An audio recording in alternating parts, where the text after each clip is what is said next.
Hello, hello! Welcome!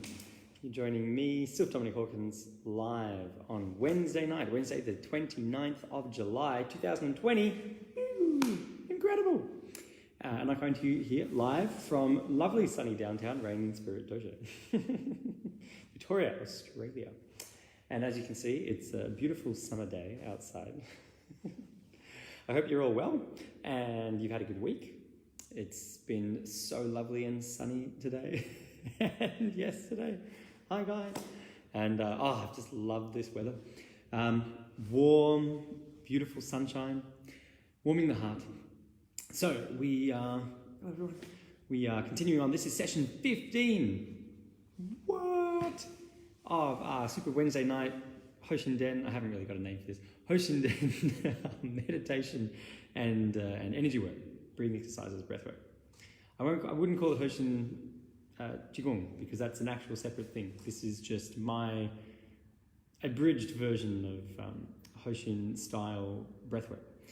So we'll get into it pretty quickly. Tonight, I said last week, I wanted to work tonight on bouncing experiences between the breathing and the heart rate. So we'll do a little bit of internal observation. And we'll go back and do a whole bunch of stuff with the hands and the feet, which is really nice. And a little bit on the face. So by now, hopefully you are well caught up. Either you've been doing the sessions with us for the last 15 hours, whoa, worth of sessions, yeah, and you're just up to speed with that, or you have gone back and watched the previous sessions and you've caught yourself up to speed. At least to the point where you can jump in with us. I probably won't go over very slowly from here on. We'll just keep moving forward. Everyone should have caught up. I'll give another few minutes just to let the rest of the people jump on tonight. Those who are joining us for the Facebook Live. Facebook Live. It's be a bit of fun. And as you can see, Dojo as well. If you guys have been missing Dojo, look, I'll take you on a quick 360 spin tour.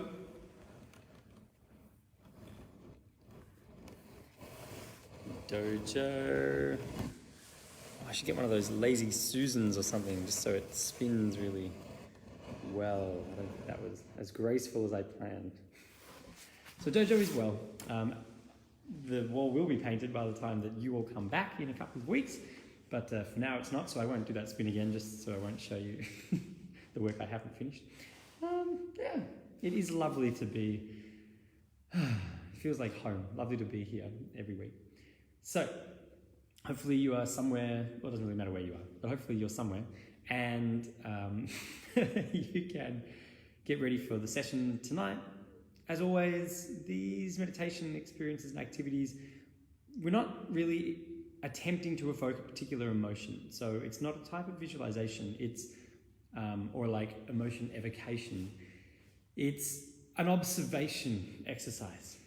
And so you don't need to be in a Zen temple somewhere. You don't need to be in a Zen temple somewhere on a mountain with only good music and lovely running waterfalls in order to have these experiences. Because we're not trying to evoke any particular thing.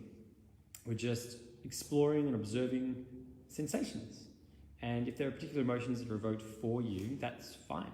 But there isn't a particular one that we're like, okay, this is the good one. Yes, this is the good emotion we want, and squish down the bad emotions. We're just interested in what it is that happens to us, for us, to our ability to perceive when we just observe the sensations available. And what does that do for our cognition of the sensations themselves and of the world and of our place in it and the orientation of ourselves in relationship to other things and including our own worries and concerns. It's impressive how often I can get myself caught up into a lot of frazzle about something that I thought was important. And then I can just take a moment and just breathe, and within a few minutes of just listening to the sounds that I can hear, it's incredible how less important those things seem in the immediacy of them. And maybe they're things that I still have values around that I might move towards, but I lose the kind of weird nervous, twitchy, this has to happen now or else I'll never feel good, all that kind of rubbish. As a side note, I don't know if any of you have noticed, those who've been following the sessions, and I kind of mentioned this on Friday last week, that the 12-week challenge that we do each, every year, usually, this is the first year we haven't done the 12-week challenge since I started the dojo here, so in 11 years. It's the first year we haven't had the challenge or the firewalk. So, it's all downhill from here. Just find me on a beach somewhere in Hawaii pretty soon. I've completely forgotten. Oh, no, yes, that's right. So the 12-week challenge, on the surface we talk about it being a presentation of how to have great desires and just do nothing about them out of interest. And it's a question. It's like, what happens if I really, really, really want to go? I just want to eat ice cream, but I don't eat ice cream. And I don't sit there in kind of agony waiting for the day where I can. I accept that it's so long before I'm allowed to eat ice cream, that 12-week chunk, that I just find other things to do. And we're of interest. What it is that happens to us is really of interest there, because that tells us that I can feel enraged about something and really want to just punch this person, but don't, and just see what happens. I was like, there'll still be feeling. I remember I had a student once who said something like, but it doesn't feel good. I said, yeah. And then there was a silence, as if that was a problem, or as if that was some kind of fundamental problem. I said, yeah, a whole bunch of things that don't necessarily feel great. Doesn't necessarily mean that that's an indicator, that alone is the indicator that whether something is right or wrong for you, or good or bad, there's a whole bunch of things that if I'm out of the habit, they don't feel terribly exciting. Your two choices are either to move yourself into a place where you generate excitement for that thing. So that's about changing your philosophical stance around it, changing the narrative. Or you just relegate feeling good during this thing to a lower priority than some other thing. So this is about transcendental goals and placing transcendental perceptions. So that, for example, someone's behavior, some wayward teenager's behavior, you know who I'm talking about. Dodgy teenagers at the dojo. Some wayward teen, when there's some overarching goal that they are seeking and would like to move towards, when the goal itself demands modification of their behavior in order to achieve it, wouldn't you know it? They modulate their behavior. And it's incredible. Internal behavior modification. Unbelievable. A bit of column A, bit of column B, we seem to all need in our lives.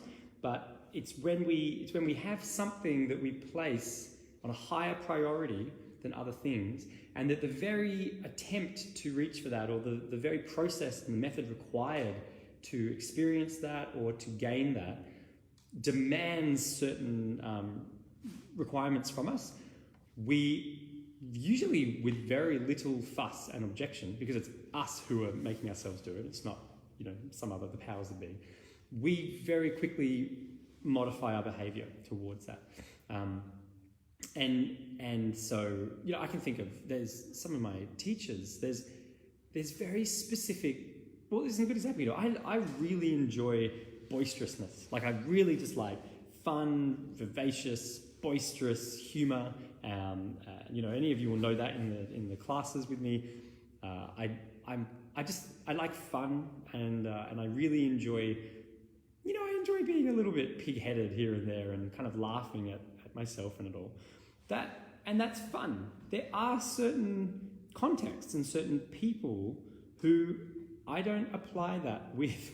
When I'm over in Japan, I don't go up to the 80-year-old teacher who we barely speak enough of each other's language to be able to actually understand each other's humour. And I'm the one in a position of wanting something from this person. I don't go into that in all my boisterousness, purely because I'm not sure whether or not that's actually going to lead towards the relationship that I want with that teacher, with that person, and therefore the things that would bring to me, the opportunity to study certain things, the opportunity to get to discuss and see certain aspects that maybe they disregard to people that they're not a fan of, to stupid foreigners. And so it's like, this isn't a question of like right or wrong or no, be yourself. It's like, it's just in that there's something else that I want on a higher priority than my ability to be boisterous in that moment. So I just acquiesce to my higher desire, and it's just all a lovely, constantly moving experience of that. So the 12-week challenge, one of the things it helps us learn, and as an adult, like life does this to you anyway. It's just that the 12-week challenge puts it into a really specific framework with a really specific language. And if you're younger, if you're a teenager or a young adult, maybe sometimes the 12-week challenge is one of the first really big, plonk block of, great, there's something that you want, but you're not allowed to have it. And it's not a parent, it's not your parent, figure, or it's not, the great, authority that be. It's like, well, why do you go through it? It's either there's something from the art that you want and it's dangled behind the block, so you're like, well, stuff it, I'll have to just accept the block and deal with it because something I want's on the other side. Or it could be, and that could just be about the art or an experience, it could be about a relationship dynamic with me as a teacher, and you want a particular kind of dynamic, like you want to continue studying, well, that's a requirement. If someone wants to continue studying this art with me in this context, then these are my demands. And it sounds horrible to put it in that language. That's exactly what it is. And it's like those demands are set up because I refuse to engage in teaching people who can't demonstrate, the first year or two, that's fine, but in terms of long term, who can't demonstrate their ability to feel great emotion and not immediately take, sudden jump action. You can't feel offended by someone and stab them. That's just not a thing. That's not how you develop as a human being. That's not how society does well. And so they're just there, and that's a requirement. So either people who want that will acquiesce to the demands and the requirements, or go somewhere else. Those are the two options. And it's all fine, it's all good. Either way is fine. It's not necessarily about good and bad or right and wrong. So what the 12-week challenge helps us to do, we take it onto a broader context. At the moment, well, we're all being told to stay inside your houses. And there's a whole, massive structures of systems going on around us. And regardless of your opinions or ideas about that at the moment, that's just the way that things are. So you can have great opinion and great belief, and then you just have to make some certain decisions. It's like, well, here are the things that I want, here are the certain ways that I'm being demanded to respond or behave in a particular way in order to continue to have access to them or whatever. I will acquiesce to that in those measures. It doesn't mean that you suddenly necessarily change your viewpoint. It just means that you're smart enough to be like, there's probably more value I can get, or there's more I can do, there's more help I can be to the world and society in general. If I'm still alive, or if I'm not, hounded in debt because I'm being sent fines for breaking every rule in the book. There's smart, strategic ways of going about these things. So just putting it out there in case some of you haven't quite put two and two together, that the 12-week challenge it helps with this. Like it helps with this thing. It's like maybe you feel really frustrated, extremely frustrated about the way things are. Great. It's great. No one says you shouldn't feel frustrated. Feel as frustrated as you want. But that doesn't necessarily mean that you're a victim of having to act in a certain way. You do have complete control and ability to be able to present and modify your behaviour in whatever way that you want. Whatever it is that you think will work for the longest possible benefit. And then on a benevolent level, one hopes that would include general goodness and benevolence towards your friends, your family, your society around you, the people, your neighbours, the people you're involved with, and then by proxy, as everyone does that, the whole society functions. So moving on tonight, we'll get started with tonight's breathwork exercises. We'll start off with our 5 senses. So we'll just go through this because it's quick, super, bam, bam, bam, straight in exercise. We're going to start, and we'll do this quite quickly. So we'll do the 3 layers that we've been doing the last month or so, where we're listening. We're going to start with audible sense, where we're listening far away, and then we're listening close, and then we're listening at the eardrum. And we'll just move through those in the 5 senses, and then we'll get into tonight's work. So, closing your eyes or opening your eyes, either is fine. Breathing in through your nose, down into your belly. And out through your mouth. As you just settle yourself into how you want to be for the next 5 or 10 minutes for this part of the exercise. I want you to begin breathing in through your nose, down into your belly, so that it fills up your lungs with breath. Stretches the sides of your ribs, and you exhale through the mouth. Tongue sits on the roof of the mouth, if you'd like. Higher grades, I want the tongue on the roof of the mouth. Lower grades, keep the tongue on the roof of your mouth as you breathe in. You can release it as you breathe out if you wish. Breathing in and out.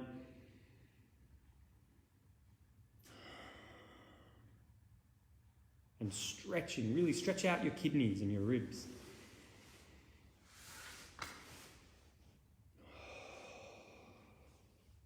And I want you to begin by listening to the sounds that you can hear. What can you hear far away?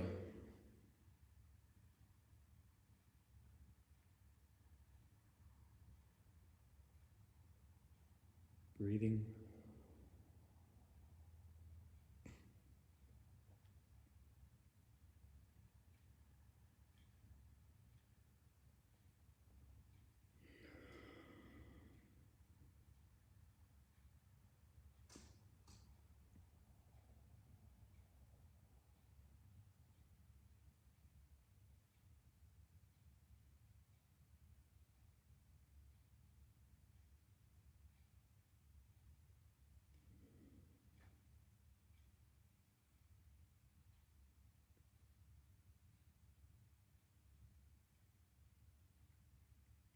Now, what can you hear close to you? So in the room or in the space that you're in. As you breathe in and out, 3 breaths. In through the nose. Out through the mouth. Does the sound of your breath suddenly become apparent?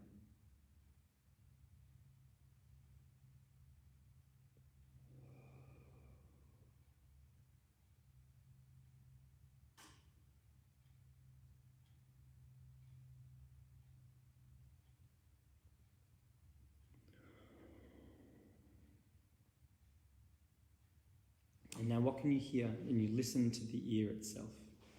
Can you hear the eardrum as you breathe in and out? Listening to your own eardrum.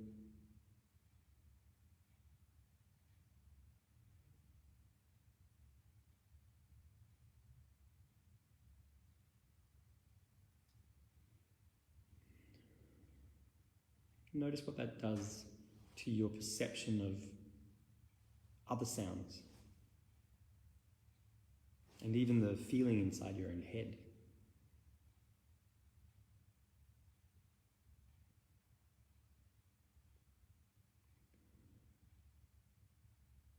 As you perform an impossible task.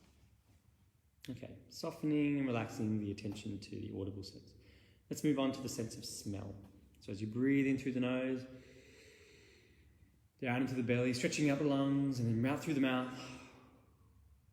I want you to smell. What can you smell in the surrounding space?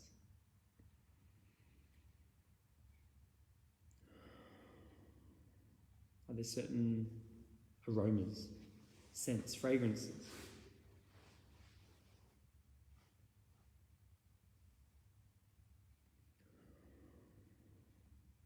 One more breath. What can you smell in the surrounding room?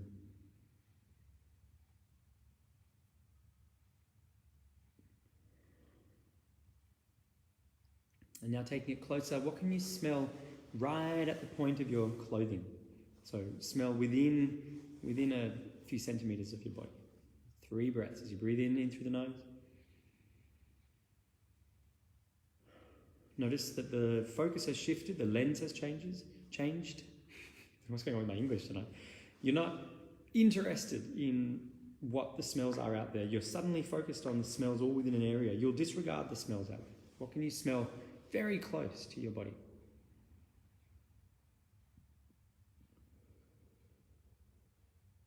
One more breath.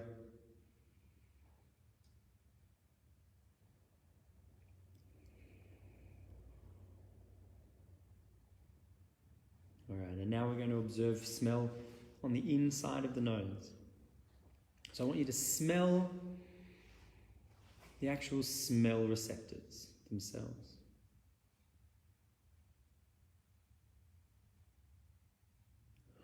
As you breathe in and out.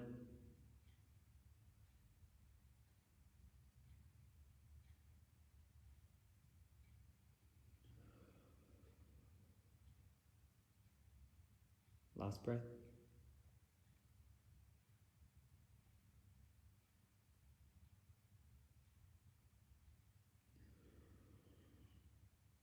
And just relaxing the focus on smell. Moving on to the focus on taste, the taste sensation. As we start off, what can you taste in the air around you, in the room, in this space? Just a couple of breaths, off we go.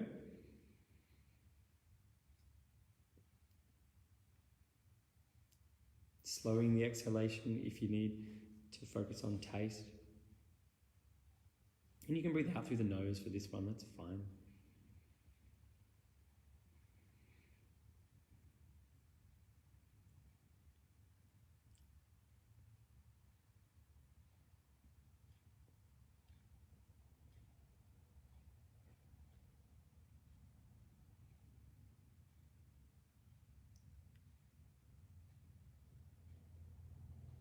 All right, now taking our focus away from the room and to the inside of the mouth. What can you taste inside the mouth itself?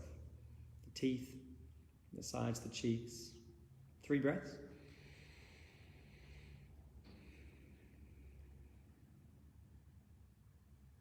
And look for subtlety. Don't look for like major obvious things. And don't just kind of rest in somewhere. Find something, go, ooh. And then just taste and see if the taste divides into further detail. Breathing in and out.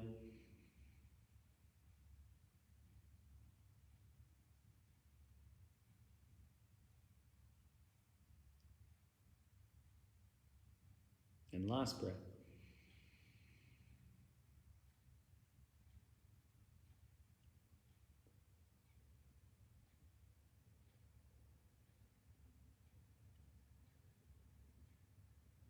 All right, and now take our attention to the tongue itself. I want you to taste the tongue. Taste the taste buds on the tongue. Off we go.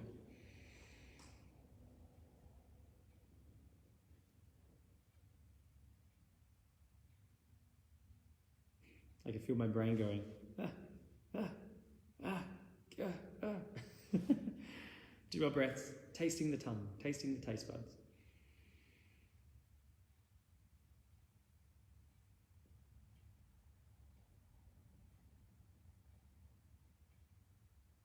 And final breath.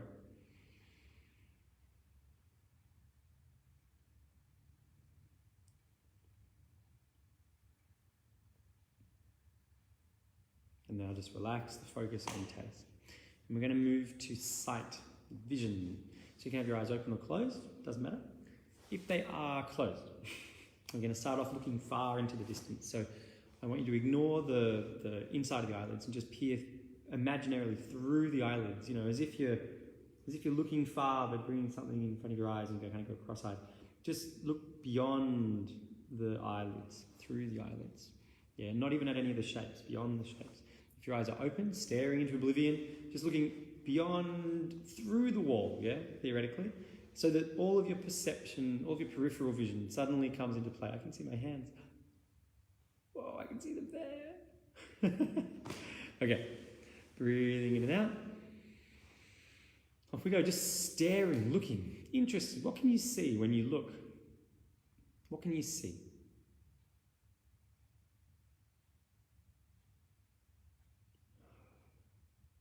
Remember to breathe.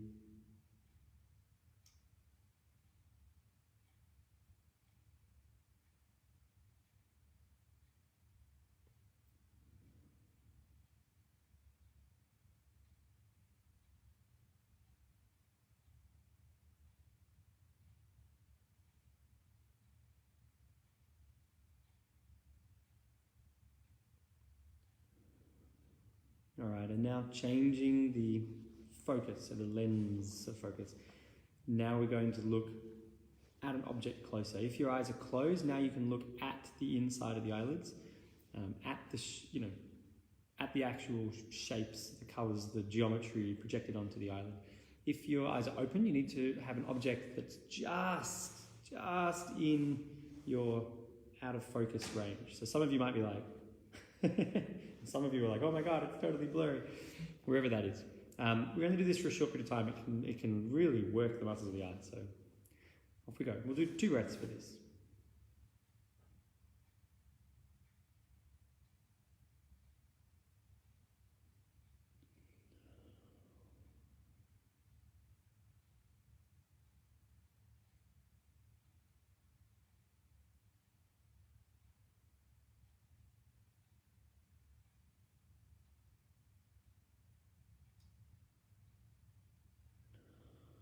And relax that. And now we'll do the last one. We're going to look at the tissue of the eye itself. So if your eyes are open and you're looking out, this is hard.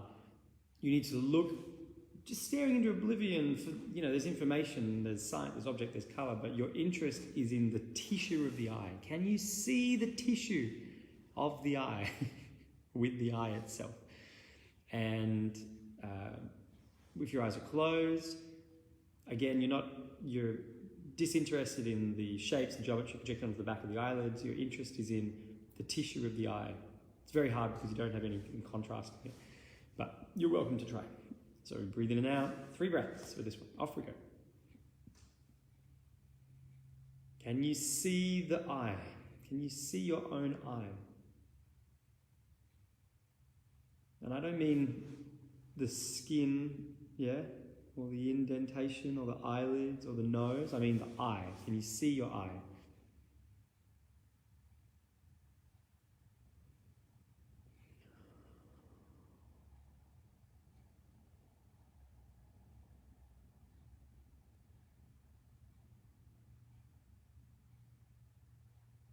Last breath.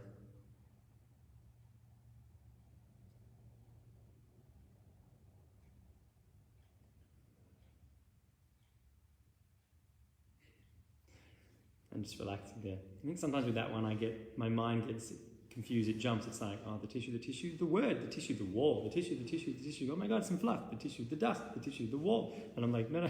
It's always good fun. Actually, I had fun. Hannah, my wife, she said to me the other day, she said, I was late. I jumped on the video. I was a couple minutes late to the meditation. She said, you must have already started, but I actually thought the video was frozen because I jumped on and for a minute you just did this. I said, no, see, that's why you meant to see them at the start.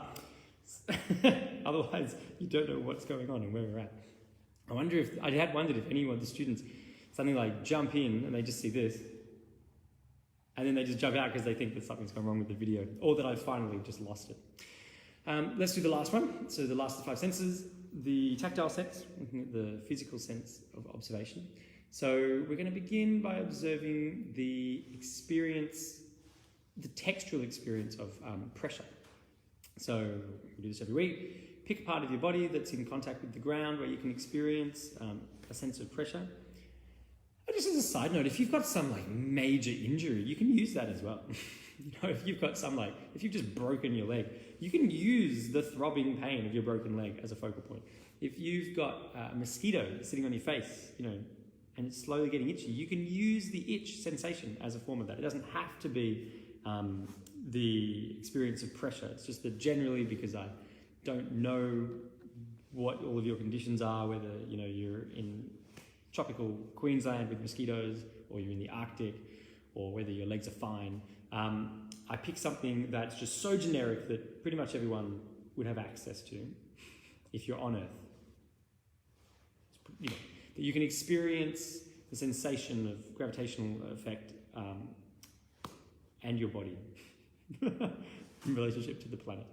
So wherever it is you want to focus, take 3 breaths, and I want you to just observe the sensation of pressure. And I want you to see if that divides into other sensations, more specific sensations. So rather than just pressure generalized, it might be something, these are just ideas, it might be something like prickliness and throbbing, or dense and sharp, yeah, or cold. Like it might have some further detail might be added to what you originally just kind of wrote off as general pressure. So just go breathing in and out, 3 breaths for this one.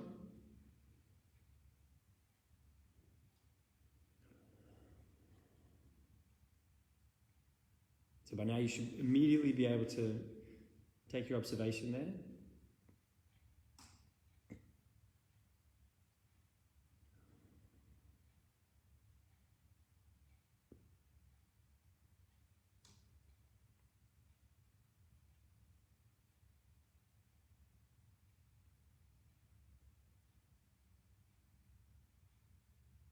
All right, now we're going to change focus. Now we're going to move to the sensation of the tissue.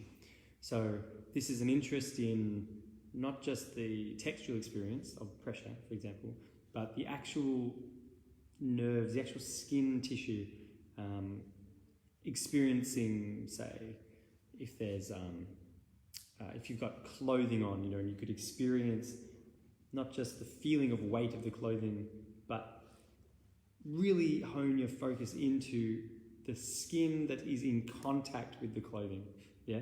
Or if it's the ground, and if it's your feet on the ground, for example, the actual tissue of your skin in contact with the ground, that's what you're interested in this activity. Not the textural sensation of pressure anymore, the really visceral skin nerve experience, yeah? Of whatever, the carpet, or of your skin where it meets the wood or the ground, or maybe you're wearing socks and it's the sense of the cloth, whatever it is. 3 breaths, breathing in and out.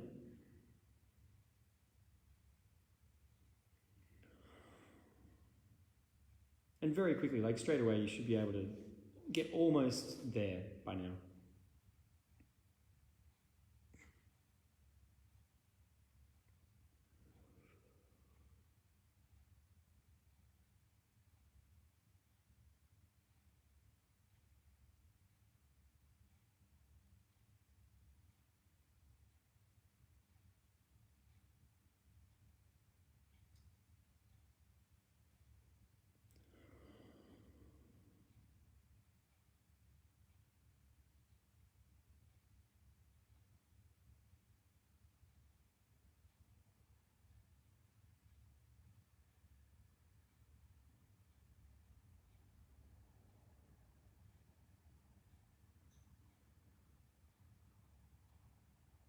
And just relaxing that level of observation.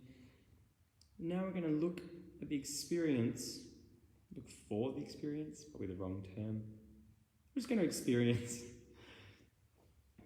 where the nerves are in the skin, yeah, in the tissue.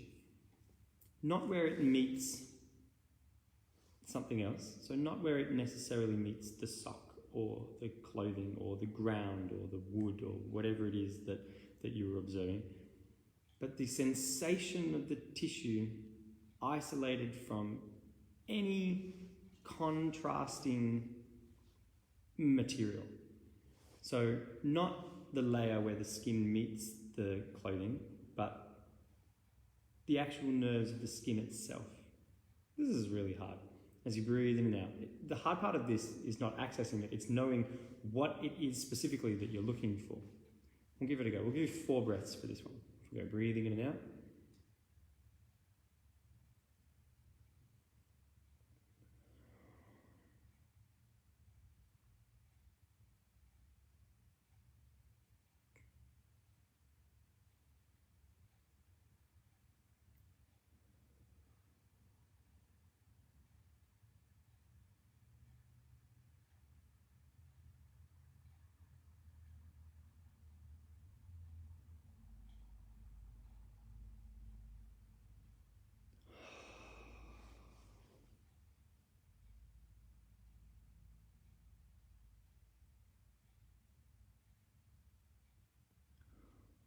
and just relaxing there, chilling out the focus and coming back to the room. Ooh. Or if you're at a park or something at 9 o'clock at night, 8 o'clock at night. Okay, so now our interest is going to move to tonight's activity, which is going to be exploring the finger and sensations of the hands again in relationship to the feet, and then ploughing inside through the breath and the heartbeat. And then I want to move into contrasting relationships. We did this towards the end of the first section, I think maybe episode 11 or 12. I think we touched on this, and we've kind of looked back a little bit just to catch some people up, and now we'll get on to that. We'll get back to speed. Back to speed. Okay, don't know what that accent was. Breathing in and out. Let's just begin with your left hand. And I'm not even going to walk you through it. I'm just going to expect that by now you should be up to speed with this.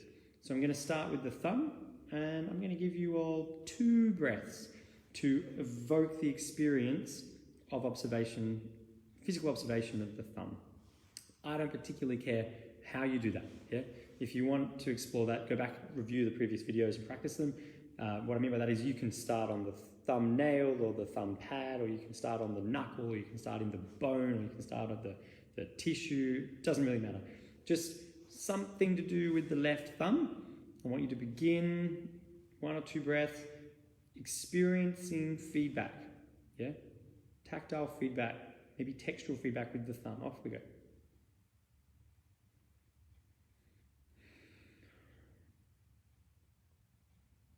So you should already begin having feedback.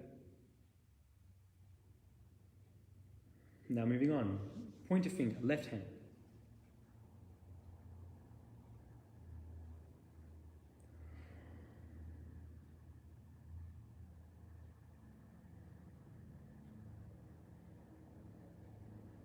Good. Middle finger, left hand.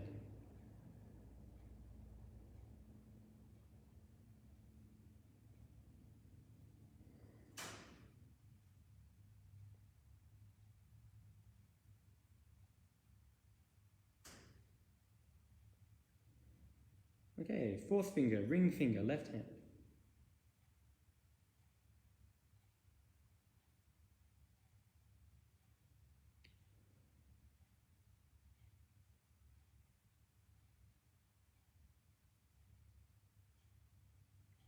And pinky finger, left hand.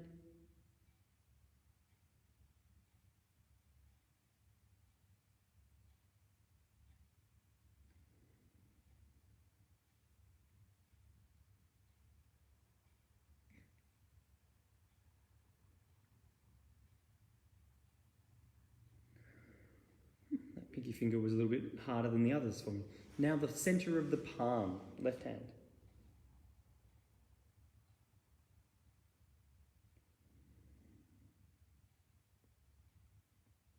Good. Just assuming that you've been there already. Okay, and now the back of the hand, left hand.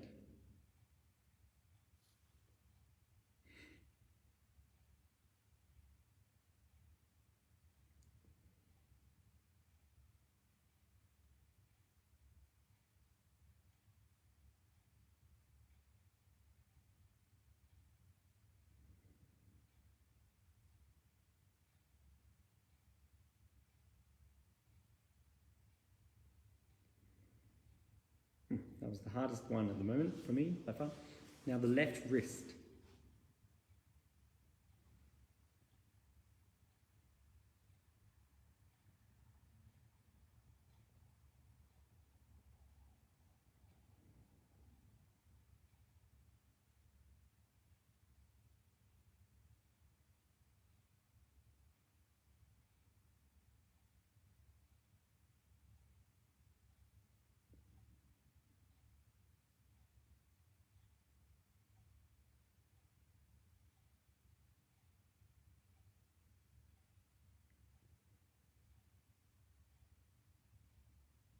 All right, right hand. Fabled other hand. Starting with the thumb. So 2 breaths again, moving really fast. Breathing in and out, exploring and just finding feedback, tactile sensation feedback on the right thumb. Off we go.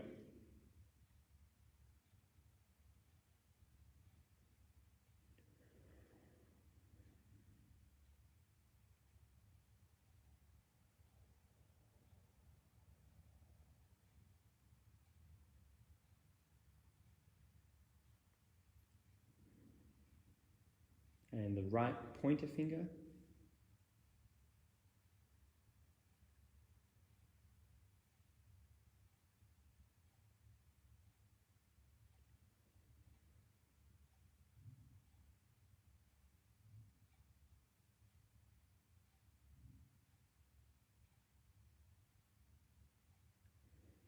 And the middle finger on the right hand.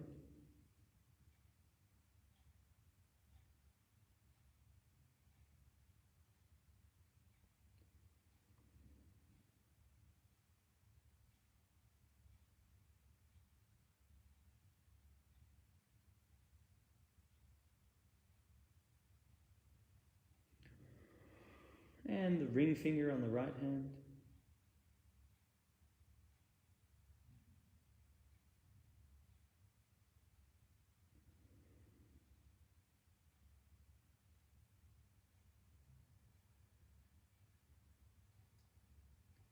And the pinky finger on the right hand.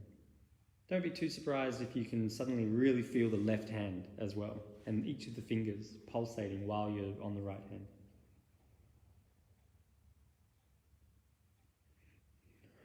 Just like when you're at the pinky finger, often the thumb is in the background of your mind. Right pinky.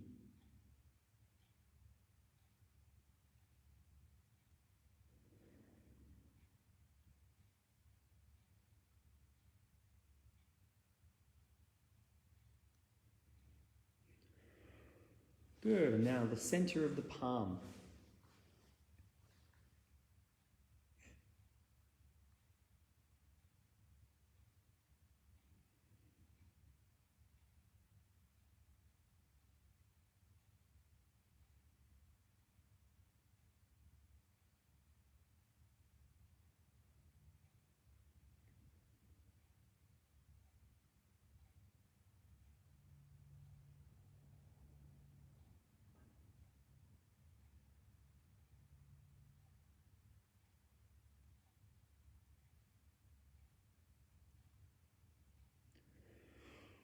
Sorry, I totally lost track of the breath and back of the hand.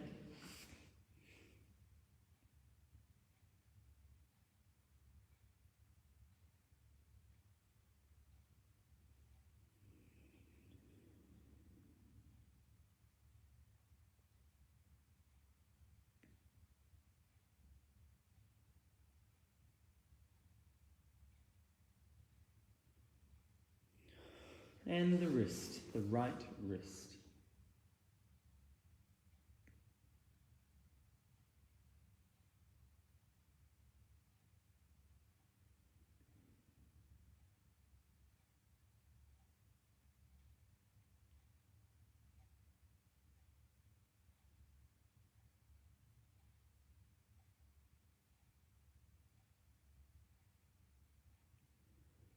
Okay, and then just relax. Now I want you to take the hands, place them in front of you, and just begin with both thumbs at the same time. So you might be jumping back and forth between them. At some point I want you to just dwell up the experience of the observation of feedback of both thumbs, left and right.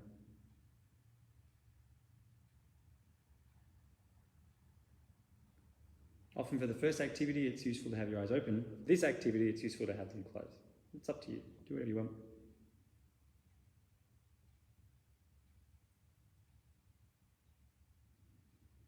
Remember to breathe.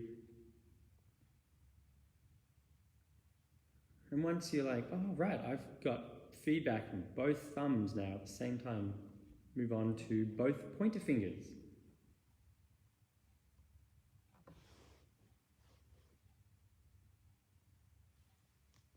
Click, click.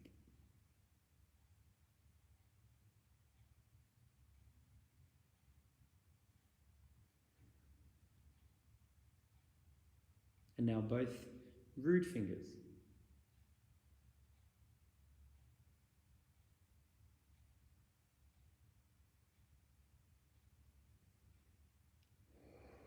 Should be getting easier. And now both ring fingers.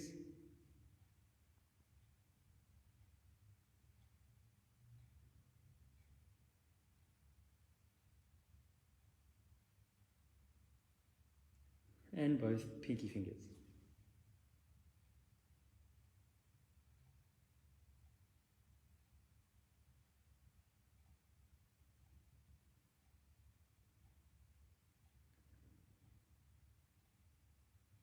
And relax.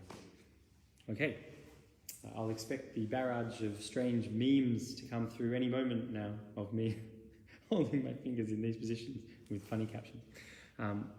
Hopefully what you were able to experience that was the individualized experience, in each of the digits, and this feedback, this kind of tactile feedback in the whole hands. Now, if you continue doing that activity, and you continue walking through the fingers and the center of the palm and the wrist and the back and the center and the back and the fingers, and you just continue and continue and continue, what you will find is that heat will generate in the hand itself, and slowly there will be this vibrational experience. And some of the students had this experience on the Friday before we had the first coronavirus closure back in March. It's been an entire class I spent on basically the left hand. And by the end, half the students were like, whoo, whoo, whoo, thumbs up if you were in that class and you remember this. Half the students were commenting about how I'd said it's written about in a lot of a lot of spiritual texts. They write a lot about flames in the body, and these blue flames, and this very little sense and experience. It really feels as if your entire hand is encased in a massive flame. You do that with both hands, it feels like you could just shoot fireballs out of your hands. It's an incredible feeling. It's so different from what you normally experience with the body just on a day-to-day basis. Now, I've never shot fireballs out of my hands, so I can't give any commentary on that. But I have certainly explored this experience of the flame sensation. And you go back, and how many gods and deities are wrapped in flames, the whole aura of the being is like on blue, electric blue, on fire. There's reasons for that. There's symbology and metaphors, kind of presenting ideas. You've got to leave something for the future pilgrims. And when you get to that point where you have those experiences, you look back and you go, oh, and things click into place. It's like, wow. So, what we're going to do now is we're going to take the experience from the hands and immediately think about your feet. So you just begin thinking about your feet, any part of your feet. And I want you to observe and explore the feedback from the feet. So you can start on the left foot or the right foot. It can be the toes, it can be the ball of the foot, it can be the heel, it can be the arches, it can be the ridge, whatever, top, bottom. Points of the toes, toenails, toe pad, ankle. But I want it to be the feet specifically. And we'll just take a few breaths. And what I want you to do is just to continue to build up this experience of the feet. So if you're jumping back and forth from the left foot and the right foot, left foot and the right foot, or whatever, however it is that you're just looking at the feet mentally, observing nervous system response in the feet.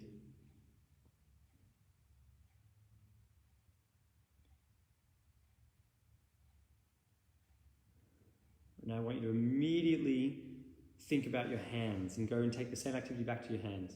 Return to your fingers and jump through each of the fingers slowly and reignite that experience, re-clarify the sensation feedback.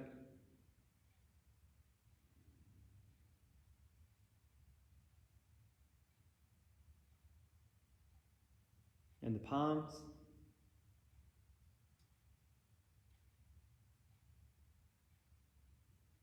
And now back to the feet.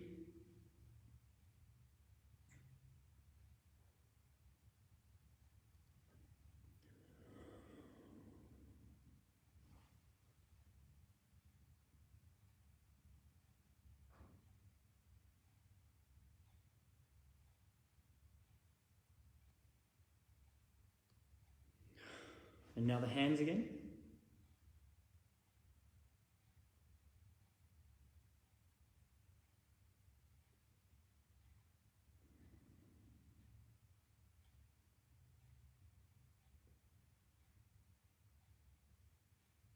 Exploring all the little details. Some of the soft draft in the room, or the air changes, or the temperature change, or a little tingle on just one part, or an itch on one part of the hand. And now we're not going to jump to the feet. I want you to slowly just draw, like a waterfall, down to your feet. So in one really big breath, on the outward breath. You're going to breathe in and really feel your fingers tingling. And then as you breathe out, I want you just to walk your mind along parts of your body down towards your feet so that you arrive at your feet by the end of the outward breath, ready for the next in-breath where you're observing the feet. So we're looking at the hands. We'll do a full breath cycle. So looking at the hands. And just continue exploring sensation feedback with the hands.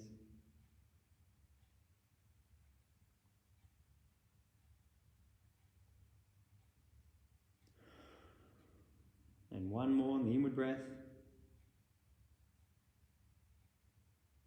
Now on the next exhalation, we're going to just walk. It's like a pencil drawing from the hands to the feet. Off you go.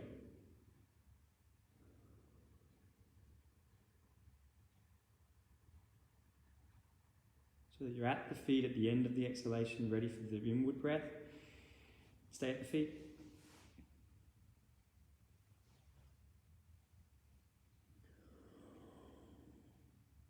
And a few more breaths at the feet.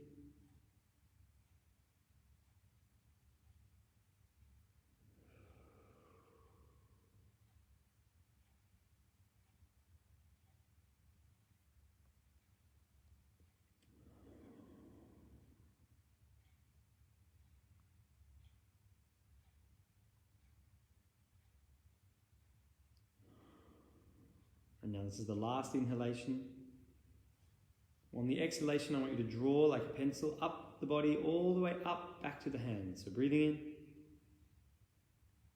Starting at the feet, off we go. Breathing out. Drawing your attention up through the body, like up through the legs, the knees, the thighs, through the hips, the belly, up through the abdomen, the chest, the ribs, over the arms, the shoulders, down through the forearms, elbows rather, forearms to the wrists, the hands into the fingers on the end of the outward breath. So you can breathe in again, now at the hands. And breathe out. And in, just observing the sensation in the fingers, the fingertips, the hands.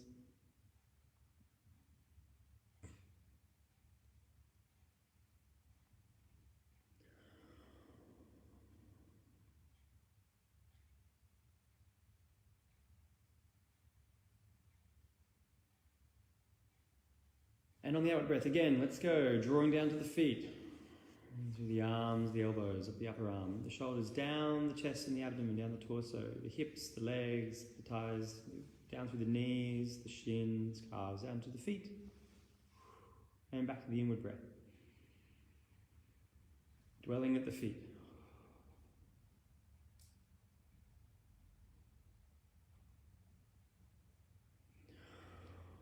One more full breath.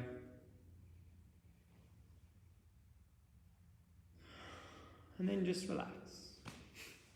And just cease the attention, just relax the focus. So that activity is called washing. Yeah. We do that marrow washing in energy work and breath work as you bounce through the body. Now you can do that through the bone structure. That's such a trippy exercise. Start at the fingernails and then travel through the bone, and you feel this strange sense of skeletal density. Is different than if you do that kind of washing, almost like they call it marrow washing, that washing through the skin, the texture of the outer layer of the skin, or the blood. It's such interesting different experiences. Now that activity, that's something that I often go through with the black belts, important activity in the black belt grades, that kind of washing activity. And I go into a lot more detail. There's a lot of uses for that. But when you practice this, sit down and get used to these activities. We've just done that. We've done that activity for like 10, 15 minutes. Do that back and forward activity for an hour or 5 or a year or 10, really develop that. And the experiences, the places you'll go and the people you'll see, the things you'll meet, the stuff you'll do. Okay, we're rapidly approaching the end of the video. We've got 5 minutes left. So what I was going to say, I'm just going to chit-chat a little bit, but I wanted to put out there, if you've got any questions, type them into the comments. I will answer them over the next 5 minutes. So if you've got questions or something you want clarified or detailed, added to, write a comment now into the video, and as they come up, I'll answer them. I'm happy to jump back and forth between what I want to talk about and that, but just to kind of wrap things off. So again, these experiences are just further steps along this path of self-observation. Just kind of take self-observation to an extreme paradigm. And I've mentioned before in the videos, one of the really well documented, well spoken about pitfalls of meditation and the such a wanky term, personal development. But what I really mean by that is like expansion of the realization of you. There you go. How's that for a sentence? One of the pitfalls that's written about in texts thousands of years is they're called siddhi in Buddhism, it's Mahayana, and there's commented on this in Mikyo, different terms. But siddhi, which is the Indian term for it, are like traps along the way, the mystical powers, and they're a trap. So, for example, if you are really focusing on what you can hear, and as you focus that and you practice, and that's your practice every day, and after a year, you really have developed a superpower of hearing. You can clarify and detail your hearing for like a kilometer or so, in roundabout measure, and you can instantly, take your hearing there and flesh out a 3D picture. That's great. That's just a side effect potentially of refining the experience of the audible sensation. If you kind of settle into that as a focus, you turn that into like one of your magic powers. You suddenly become a super hearing guru, or hearing. You become more interested in the development of that as like a superhuman ability than answering the original question that was posed to you.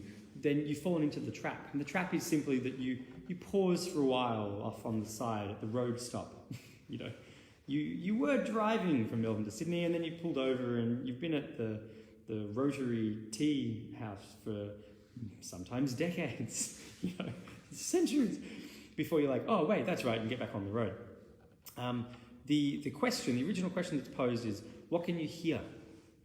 And if you take that to its furthest point, that's an unanswerable question, because you can just answer it infinitely. You'll never finish that. There isn't a point where you've correctly answered that question, or you've ended the question, or the question is now finished. That question remains as useful and as helpful in day one as it is 20 years later, as far as I can tell you at this point in my study. And it's the remembering to come back to the question that really helps to just draw ourselves out of that, because it can get really interesting to start developing these experiences and kind of get a little bit trapped in the development of the experience as opposed to just answering the question, because the development of the experience will only take you so far. There's philosophical and kind of, I say esoteric, but I mean it. I don't mean it in terms of hidden knowledge. I mean it in terms of like non-standard experiences that the human being can have access to simply by continuing to ask that question. It's very simple. It's not hard. None of this is hard. None of this is complicated. It isn't necessarily easy to do, but that doesn't make it hard, Like, there's a spiritual teacher who has this great metaphor. She says, in terms of altering your narrative in your mind, your story about something, it might be difficult, and there might be a lot of resistance to it, but it's not a hard thing to do. It's easy to do. And the example she gives, she says, you're watching something on television and you don't like it. You pick up the remote and you just change the channel to a different channel. That is so easy. You don't pick up the remote and you physically just cannot press the button. You just press the buttons and they change around. She says, so the action, the actual method is simple. The application can be tricky. Yeah, how the remote works, that's complicated. pushing the button to change the view. That's easy. Having a narrative that's been running on in your head for 20 years, that's going to be freaking hard to just adjust, casually. But the method of doing it is dead simple. It's just the method of telling a different story. That's easy. Everyone can do that. But the resistance to doing that might be so great that it appears harder than it actually is. Yeah. Same with these activities. This is the easiest thing in the world. I mean, if you are a human and you have access to at least one of the physical senses, and if you don't have access to any of them, it's probably, you probably can't, you're never going to stumble, you're never going to be able to actually express this to anyone or learn from them. So either you're off in your own realm discovering things that you can't communicate, or you're oblivious to it anyway. Yeah, totally. It's simple, but it's not easy. Well said. These activities, these are just human experiences. You can observe physical sensation. Just observe physical sensation. That's the easy part. The hard part is continuing to observe physical sensation, or observe physical sensation beyond the layers of what you think you mean by physical sensation, or what you think I mean by physical sensation. Yeah. So that at some point, if you're listening to the sounds you can hear, you might think that I am telling you, listen to the sounds of the car. And you're like, yeah, I can hear all the sounds. And then suddenly an hour later, you realize that you can't hear yourself breathing. And you're like, well, have you actually been listening to the sounds that you can hear then? If all you've been listening to are the sounds of the cars driving on the street outside, but you've been completely oblivious to the sound of your own breath, then have you actually been answering the question? Have you actually been listening to what you can hear? The answer is no. And what I mean by that is you have, but you haven't finished the question. And that's why the questions are incredible. They're impossible questions, and they're never ending. And really, you could take probably the whole breadth of human spiritual experience and distill the whole thing into a page of direct action. The reason that there's 100 million volumes of books written are not because the methods or the actions are difficult or complicated. It's because we tend to require metaphors or angles around or ways of thinking and understanding to put into context so that we know what it is that we're actually meant to be doing. So that at some point, like I said before, this concept of the flames behind the deities, that takes on an academic, iconographic framework and meaning when you're reviewing religious texts and spiritual texts academically and theoretically. Then you theorize certain concepts of the flame and how it really demonstrates power, blah, blah, blah. It takes on a completely different presentation and meaning if you are able to have an experience of your body feeling like you are on fire. It's an eerie sensation. And then you look back at those and they instantly make new meaning to you. But the little brass picture, of Neshi with a flame behind it, or Shiva, with a massive flame, that hasn't changed. It's still there. It's been sitting there for thousands of years. It hasn't gone anywhere. You're like, that's funny. It's almost like there were people who discovered things and then wanted to relay those discoveries forward, and there's layers. It's like you go back to a really good book, and every year you keep discovering something new in the book. And you might have read it 10 times, and you're like, I didn't know that. I understand a whole different depth of the character because you have developed as yourself as an individual, and so your breadth of experience is expanded, and then you go back and you relate to the character's experience from a slightly broader perspective, or with different opinions. It's the same kind of idea. So I'll leave it there. I hope that no one had a question, so obviously it's all good, and I'm either conveying this information very well or so poorly that you don't know what it is that you're meant to ask. Both of those things. I hope that you have a good night, and hopefully I will see you on Friday. My goal this Friday is to continue the chit-chat about Dr. Glenn Morris and Hoshinden Jutaijutsu, his American style he started in the early 1980s, or formally. And then just go further to talk about Kundalini from the Hoshin perspective, and get into the flesh a little bit more of that, a little bit more basis. Hope that you're well. Have a good night. And I will see you on Friday. Bye.